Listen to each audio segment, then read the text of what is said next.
جو اسی کراؤڈ کے اندر موجود تھے۔ جیسے یہ ساری تیاریاں کمپلیٹ ہوئیں تو آگ میں پھینکے جانے سے پہلے ابراہیم علیہ السلام نے صرف اور صرف ایک ہی بات کہی کہ میرے لیے صرف اللہ ہی کافی ہے، اور آخر کار انہوں نے ابراہیم علیہ السلام کو آگ کی طرف پھینک دیا۔ لیکن ابراہیم علیہ السلام اس وقت دنیا کے سب سے طاقتور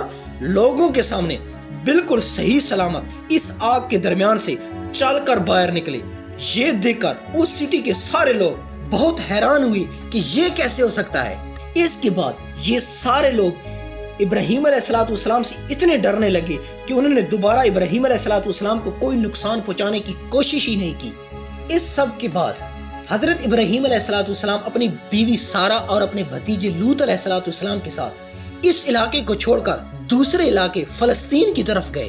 پھر انہیں چھوڑ کر ایک دوسری سٹی کی طرف گئے۔ وہاں جو ہوا اسے ہم پھر ایکسپلین کریں گے، تو سبسکرائب۔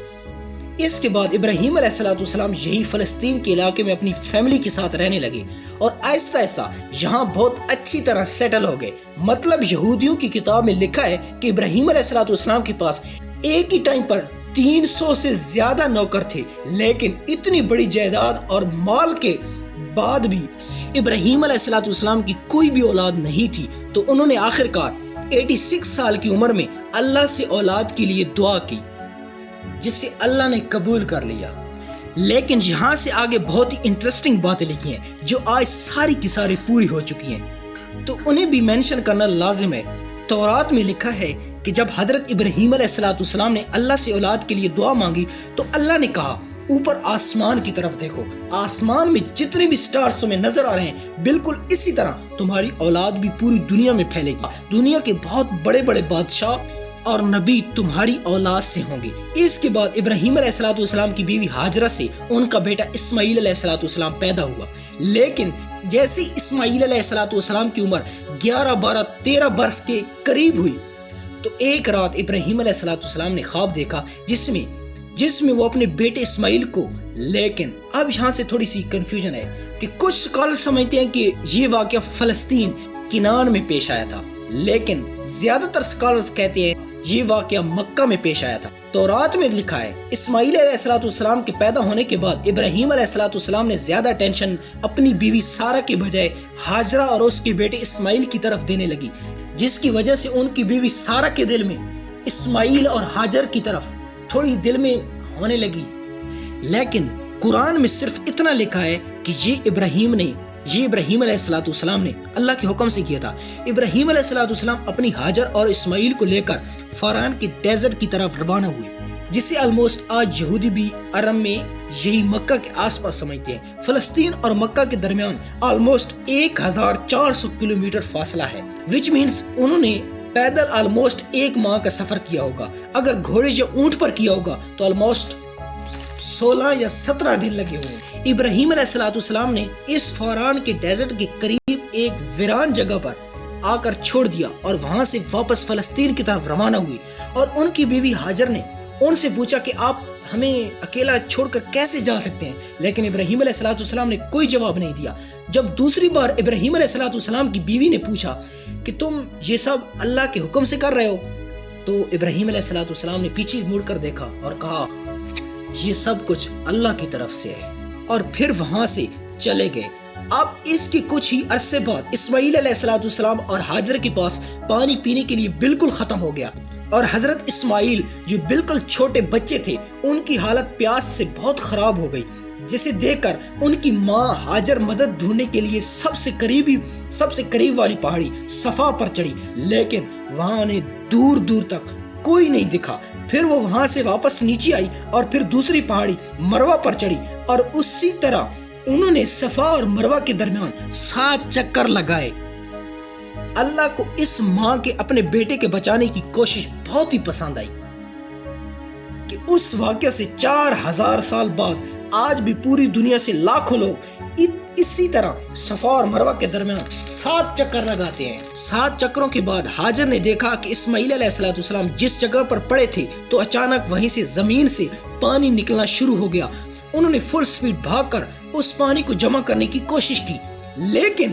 یہ پانی اتنا تیزی سے نکل رہا تھا کہ وہ بار بار اسے زم زم کہنے لگی، یعنی سٹاپ، رک جا رک جا۔ لیکن اس کے بعد ہاجر اور اسماعیل علیہ السلام مکہ میں ہی رہے۔ ایک دن یمن سے ایک قبیلہ بنو حریم شام کی طرف جا رہا تھا۔ یمن اور شام کے درمیان نارمل راستہ ہے، اس کے درمیان کوئی بھی مکہ والے علاقہ میں نہیں ٹھہرتے تھے۔ لیکن اس بار جب یمنی قافلہ مکہ کے پاس سے گزر رہا تھا تو انہوں نے آسمان میں کچھ ایسے پرندے دیکھے جو ہمیشہ ڈیزرٹ کے پانی کے اوپر ہی پائے جاتے ہیں، اور ان پرندوں کو فالو کرتے کرتے وہ اسماعیل اور ہاجر کی طرف پہنچے، اور یہ سب پہلی بار مکہ میں سیٹل ہو گیا، اور ایسا ایسا باقی لوگ بھی اس علاقے میں جمع ہونے لگے، اور کچھ ہی عرصے میں مکہ، شام اور یمن کے درمیان ایک بہت ہی امپورٹنٹ سٹی بن گئی۔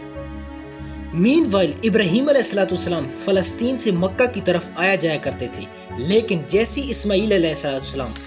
بھاگ دوڑ کے قابل ہوئے تو ابراہیم علیہ السلام نے ایک رات خواب دیکھا جس میں انہیں ایک لوتے بیٹے اسماعیل علیہ السلام کو قربان کرنے کا حکم دیا گیا۔ اب یہاں پر پھر تھوڑی سی کنفیوژن ہے، کیونکہ یہودیوں کی کتاب میں لکھا ہے کہ اللہ نے ابراہیم علیہ السلام کو اس کے دوسرے بیٹے اسحاق کو قربان کرنے کا حکم دیا، لیکن اور قرآن میں بھی صرف بیٹے کو قربان کرنے کا حکم دیا گیا، کسی کا نام نہیں لیا گیا، جس کی وجہ سے مسلمانوں کے بھی کچھ پرانے اسکالرز اسحاق کو ہی قربان ہونے والا بچہ سمجھتے ہیں، لیکن زیادہ تر مسلمان آج ہی اسماعیل علیہ السلام کو ہی ذبیح سمجھتے ہیں، کیونکہ قرآن میں ابراہیم علیہ السلام کی سٹوری کا سیکوینس اس طرح ہے کہ پہلے اسماعیل علیہ السلام پیدا ہوئے، پھر قربانی کا واقعہ ہے، اور پھر حضرت اسحاق علیہ السلام پیدا ہوئے۔ اس کے علاوہ تورات میں بھی آج کلیئرلی لکھا ہوا ہے کہ اللہ نے ابراہیم علیہ السلام کو اپنے ایک لوتے بیٹے، اور حضرت اسماعیل ہی 14 سال تک حضرت ابراہیم علیہ السلام کے ایک لوتے بیٹے تھے، which means زیادہ چانسز اسماعیل کے ہیں۔ ابراہیم علیہ السلام ایک دن فلسطین سے مکہ کی طرف گئے اور اپنے ایک لوتے بیٹے جسے انہوں نے بہت دعاؤں سے حاصل کیا تھا انہیں اللہ کے حکم کے بارے میں بتایا، جس پر اسماعیل علیہ السلام نے کہا کہ آپ بالکل ویسا ہی کریں جیسا آپ کو حکم دیا گیا ہے۔ تو ابراہیم علیہ السلام نے مکہ میں اپنے بیٹے کو قربان کرنے کے لیے روانہ کیا، تو راستے میں انہیں شیطان نے روکنے کی کوشش کی، لیکن انہوں نے شیطان کو کنکریاں مار کر وہاں سے بھگا دیا۔ ابراہیم علیہ السلام کی شیطان کو مارنے کی یہ ایکٹ بھی ہر سال پوری دنیا کے مسلمان حج میں کاپی کرتے ہیں۔ جیسے ابراہیم علیہ السلام نے اسماعیل کو قربان کرنے کے لیے لٹایا تو اللہ نے ایگزیکٹ ٹائم پر روک دیا اور انہیں اسماعیل کے بجائے ایک مینڈا قربان کرنے کا حکم دیا۔ یہ بھی کہا کہ تمہاری اس قربانی کو ہم سارے نیشن میں قائم رکھیں گے، اور پھر اللہ نے حکم دیا خود بھی کھاؤ، بقیہ لوگوں کو بھی کھلاؤ۔ اور حضرت اسماعیل اور حضرت ابراہیم علیہ السلام کی اس ایکسیکٹ پچھلے 1400 سال سے مسلمان بالکل اسی طرح کاپی کرتے ہیں۔ مطلب قربانی کے 3 حصے کیے جاتے ہیں، ایک فیملی کے لیے، دوسرا رشتہ داروں کے لیے، اور تیسرا غریبوں کے لیے۔ یہ ایک ایونٹ جو آج سے 4000 سال پہلے باپ اور بیٹے کے درمیان ہوا تھا، ایک چھوٹے سے گاؤں مکہ میں پیش آیا تھا۔ پوری دنیا میں بلینز آف ڈالر کی اکانومی، مطلب پاکستان میں 3 بلین،